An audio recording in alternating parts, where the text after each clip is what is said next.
was established in 1988, and all the workers here work hard to ensure that these guys are taken care of nicely and treated humanely and loved as much as possible.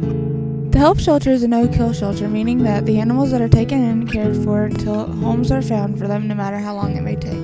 HELP also provides services for animals that already have homes, such as vaccinations and preventative treatment. How many animals are adopted each month? It depends. The winter months seem to be a little slower, and it depends a lot on how many kittens or puppies. Sometimes they're drawn in a little bit more than a dog or a cat.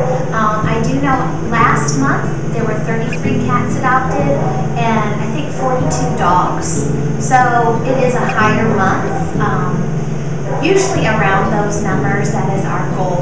We're having a special adoption event in February to promote pet adoption, just so that we find these guys their forever homes, because that is our goal. And of course they go home with all their vaccinations and they've been spayed or neutered.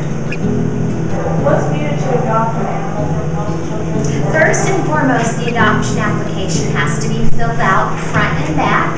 The adoption cost for dogs is $95 and the cost for cats is $65. And you have to have all your vet records checked. You know, we want to make sure that folks are up to date with their own animals so that we're not sitting another animal in the home that wouldn't be taken care of medically and behaviorally. We also look for, do you have a fenced-in yard? Will the dog be chained for any period of time?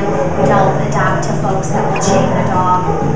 So, you know, there are lots of questions, kind of a personal interview. Our shelter staff will get to know people, see what kind of reaction they have with a specific animal that they like.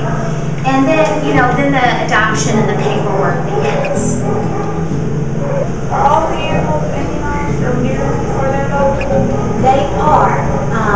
The goal is for all of them to be spayed or neutered. However, if there is a kitten or a dog that isn't at the appropriate age, you know, they have to get a little older. They go out on a pre-foster agreement.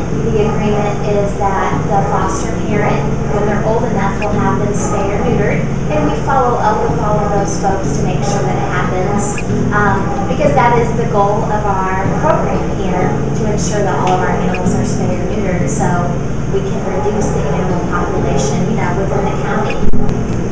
Is there any way students can help, like if they don't have enough money to donate? Is there any way they can help the animal shelter? We have a lot of students that will do fundraisers with our high school, middle school.